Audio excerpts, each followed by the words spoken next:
Bonjour et bienvenue à Ciné Entracte. Aujourd'hui, alors que le printemps se montre enfin le bout du nez et que ça commence à se réchauffer, on a pensé vous donner un avant-goût des films que vous pourrez voir d'ici les prochains mois. Tout d'abord, la comédie Hot Dog avec Rémi Girard, Paul Doucet et Éric Salvaille dans son tout premier rôle au cinéma. Et je peux vous dire, il a adoré. Yes! Bon, vous êtes sur le plateau, yes? T'es content? Parce qu'il y a des moments que c'est pas toujours drôle, hein? On n'est pas toujours les baguettes en l'air. Combien ça me coûte de jouer dans le film? J'ai dit, ça te coûte rien, t'es payé! C'est comme de jouer aux cowboys et aux Indiens quand on était jeunes. Et moteur, s'il vous plaît! Parlez-moi des comédiens un peu. Comment le choix d'Éric Salvaille s'est fait? Très simple. J'étais en train d'écrire le film cet hiver et j'ai été invité à l'ouverture d'une salle de cinéma à Saint-Jérôme qui appartient à Guy Gagnon. Et puis quand je suis arrivé là, il y avait un porte-parole qui était Éric Salvaille pour la journée. Hein. Et moi, quand je l'ai vu, je l'ai entendu parler, j'ai fait « C'est drôle ». Tout de suite, ça a fait « Hey, c'est Richard ». Le personnage était en train d'écrire. Fait que finalement, rendu à la pause, je vais le voir et il me dit « Ben voyons donc ». Il dit « C'est une joke, personne ne m'a jamais offert au cinéma ». Ben je dis « Moi, je te l'offre, puis si tu veux, c'est définitif ». Il dit « Pas d'audition ». Je dis « Il n'y a pas d'audition, c'est fait ». Écoute, c'était une réaction de joie parce que j'étais content de jouer dans un film, honnêtement. Puis la première fois qu'on m'a parlé de ça, on m'a expliqué brièvement qu'il y avait un rôle pour moi dans le film Hot Dog. On m'a expliqué c'était quoi. Donc, un gars qui est propriétaire avec des associés d'une usine de saucisses Hot Dog. Et là, on m'a expliqué de long en large. J'ai rencontré Marc-André, qui est le réalisateur, Marc-André Lavoie, qui m'a expliqué tout son film avec toute sa passion. Là. Et là, ça m'a séduit. Et sur le coup, il pensait que c'était un coup de tête. Il m'a dit ça un après-midi, puis il va rentrer chez eux, puis lundi, il va revenir. En se disant non. Non, j'ai dit, j'étais sérieux. Si tu veux, c'est réglé. Puis finalement, il a fait, ben moi, j'embarque. Écoute, j'ai le bonheur de jouer avec Rémi Girard. Premier matin, où j'ai pas beaucoup dormi la nuit d'avant, parce que là, je m'en viens. Je suis au cinéma, tu sais, pour la première fois de ma vie. Et mes scènes sont des face-à-face avec Rémi Girard. Qu'est-ce que tu fais là? C'est le 12 de mon grand-père, ça. Ça en nourrit 3 générations, ça. Tu vois? Alors, je suis un petit peu nerveux. Monsieur Girard, parlez-moi un petit peu de votre rôle dans le film. Conrad, oui, c'est le fondateur de la compagnie, Socibec. Et c'est pas le patron, mais c'est le senior, si on veut, dans le conseil d'administration. Donc, c'est lui qui est un peu plus au courant des choses. Il dirige un peu, en quelque part, la compagnie. Mais c'est quelqu'un qui n'est pas habitué à ces situations-là qui sont hors de son contrôle, donc il n'est pas très habile dans la négociation. Très agréable de jouer avec Rémi. Il était vraiment là pour moi, toujours présent. L'équipe, je me suis senti super bien accueilli. Et ça aide, hein, parce qu'il faut avoir confiance un peu en soi pour jouer quelque chose. Et super bien dirigé par Marc-André. Alors, je pense que je suis content de ce que ça donne. Et Je te confirme, Marc-André m'en a parlé et tu es parfait, Éric Salvaille. Éric Salvaille est malade. Malade. Ça y a pas de l'air d'un gars que c'est la première fois qu'il fait un film au cinéma. On dirait qu'il a toujours fait ça. Puis qu'il commence à faire de la TV bientôt. Il y a de ces moments au cinéma où l'émotion est à son comble. Et c'est le cas avec le film Gabrielle, qui raconte l'histoire d'une jeune femme atteinte du syndrome de Williams qui cherche à acquérir son indépendance dans un moment crucial de sa vie où elle tombe en amour avec un jeune homme qui est lui aussi handicapé. Gabrielle est jouée par Gabrielle Marion Rivard, elle-même atteinte d'une déficience intellectuelle, et nous l'avons rencontrée. Alors, c'est ton premier rôle au cinéma? Oui, exact. C'est mon premier rôle parce que dans l'histoire, j'ai une fille qui s'appelle Gabrielle, puis en plus, elle m'appelle Gabrielle. Là, c'est ton nom, alors c'est pas trop mêlant. Non, c'est pas trop mêlant parce qu'au tout début, ça devrait appeler Alice, mais je sais qu'il y a beaucoup de films comme Alice au Pays des Merveilles, l'Odyssée d'Alice Tremblay, mais quand je dis, pourquoi pas ça s'appellerait Gabrielle, on dit, OK, on change ça pour Gabrielle. Et qu'est-ce que tu aimes du plateau de tournage? Qu'est-ce que tu aimes faire? Ce que j'aime faire, c'est qu'il faut toujours recommencer les textes, même si des fois c'est difficile, si c'est pas facile, il faut que je reste naturelle. Fait que c'est vraiment le fun à cause qu'on travaille avec une équipe vraiment extraordinaire, puis j'en suis très fière. Et pour toi, qu'est-ce qui est le plus fun du plateau de tournage, des journées de tournage? Ce qui est fun, c'est qu'on fait des scènes que j'aime beaucoup. Gabrielle, les bracelets. Bon, OK, tout le monde ensemble. Les filles, je suis. Go. Je suis. 3, 4, 6.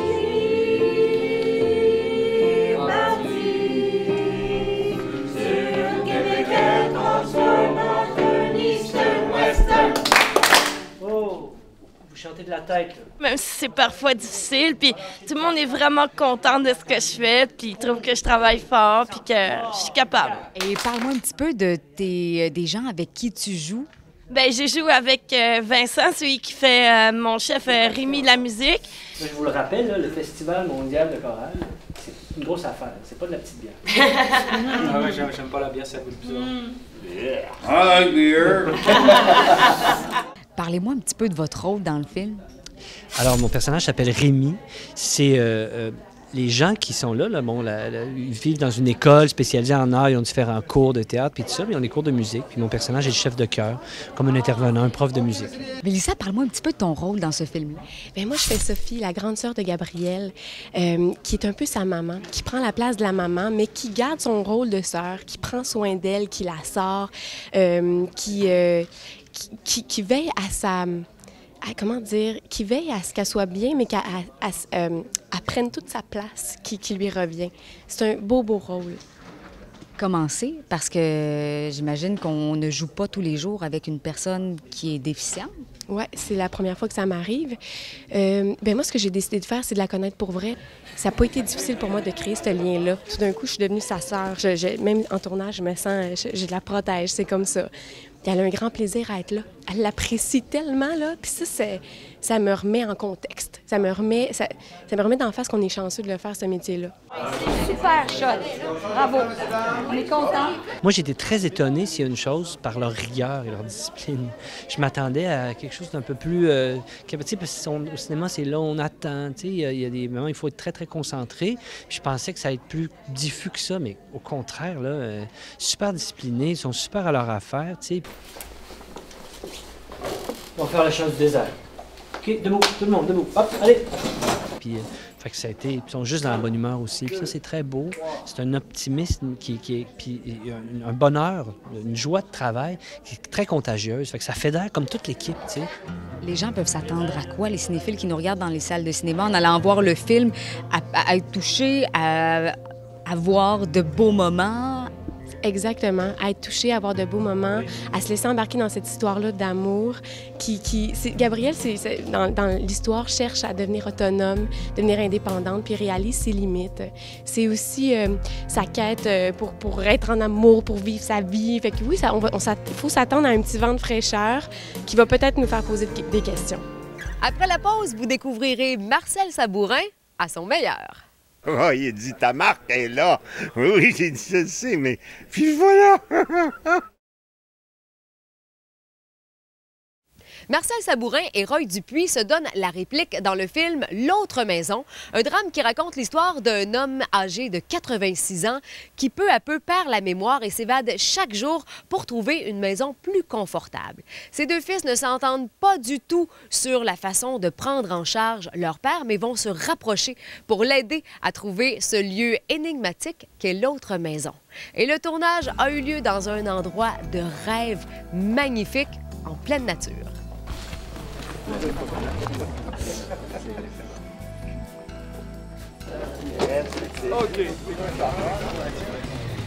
Mathieu Roy, son nom vous dit certainement quelque chose. C'est lui qui a réalisé le documentaire Survivre au progrès, qui a été acclamé un peu partout à travers le monde. Et L'autre maison est son premier long-métrage de fiction. Je dis de fiction, mais pas tout à fait, parce que le scénario est inspiré de la fin de vie de son père, le journaliste Michel Roy, atteint de la maladie d'Alzheimer. Un tournage qui doit susciter probablement chez lui des émotions particulières. C'est un film qui est très particulier pour moi parce que c'est un film qui est assez personnel, sans être autobiographique. C'est un film qui est assez personnel parce que je me suis inspiré beaucoup du déclin de mon père, du déclin de mon père dû à la maladie d'Alzheimer. Et donc, je revis un peu des moments tristes de sa fin, de lui qui s'enfonce dans la confusion, qui perd ses repères. Au scénario, je dois dire que c'est assez revirant. C'est C'est très ressenti par le scénariste, qui est aussi le metteur en scène, Mathieu Roy. Et je crois qu'il va dire, jusqu'à maintenant, en tout cas, il dirige avec la même sensibilité, la même justesse. J'ai trouvé que c'était un scénario intelligent, moderne, puis très humain, un côté très humain qui en ressortait, que je trouvais... je peux pas dire que ça manque aujourd'hui, mais en tout cas, je sais pas, il y avait quelque chose que je trouvais peut-être... En tout cas, ça avait son authenticité. Il y a des scènes que j'ai écrites où, en fait, c'est lui qui les a écrites parce que je me suis beaucoup inspiré de ses mots, de ses monologues vers la fin de sa vie. Et donc, quand je vois Marcel Sabourin refaire ces scènes-là très, très bien dans un personnage qui est confus, c'est parfois émouvant parce que je revis un petit peu les derniers moments de mon père. Je dois vous dire que ça s'adapte bien à ma nature, que j'aime énormément être dans un no man's land, dans un espace intellectuel, spirituel, physique, qui est nulle part. Alors, j'entre là-dedans avec joie et je m'amuse pas mal. Sauf les scènes difficiles, on s'amuse pas, on travaille comme des chiens, mais je m'amuse pas mal à être distrait. Aujourd'hui, on tournait justement une scène où le personnage de Roy Dupuis, Gabriel, revient à la maison. Donc, il revient à la maison pour constater le déclin de son père. Lui, c'est un personnage qui est journaliste, qui bondit d'un conflit à l'autre sur la planète. On peut penser qu'il fuit un peu ses responsabilités familiales, qu'il trouve ça difficile de voir son père décliner comme ça. Donc là, aujourd'hui, on filme les scènes où il revient finalement à la maison pour l'anniversaire du père. Alors, la scène que vous avez tournée, c'est une scène où j'arrive avec Roy. Je ne sais jamais ce qui se passe, moi. Et je ne veux pas le savoir non plus, avant ni après.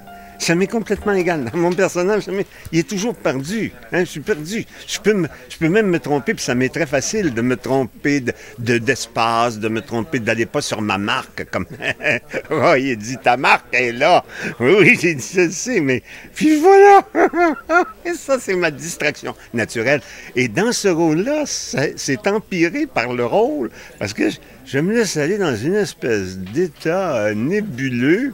Et alors là, je suis arrêté par la beauté de Florence Blain, qui joue le rôle de Maya. Et puis, elle est là et elle sort de l'eau comme une Vénus. Alors, je la regarde, je la détaille, pas voluptueusement, mais en étant épaté par sa beauté. Quand elle passe, je lui embrasse la main. C'est un beau personnage qu'il a apporté, puis il va vraiment à fond. Même entre les takes, il part des fois. Puis, fait que moi, je l'observe, je me nourris de ça. C'est un acteur très généreux, comme je pense que tout le monde sait. Là. Pas juste un acteur, je pense que c'est un être humain très, très généreux. Donc, c'est un cadeau de jouer avec Marcel. Eh bien voilà, c'était en primeur quelques surprises que nous réserve le cinéma québécois au cours des prochains mois. Et en attendant ces belles découvertes, bon cinéma!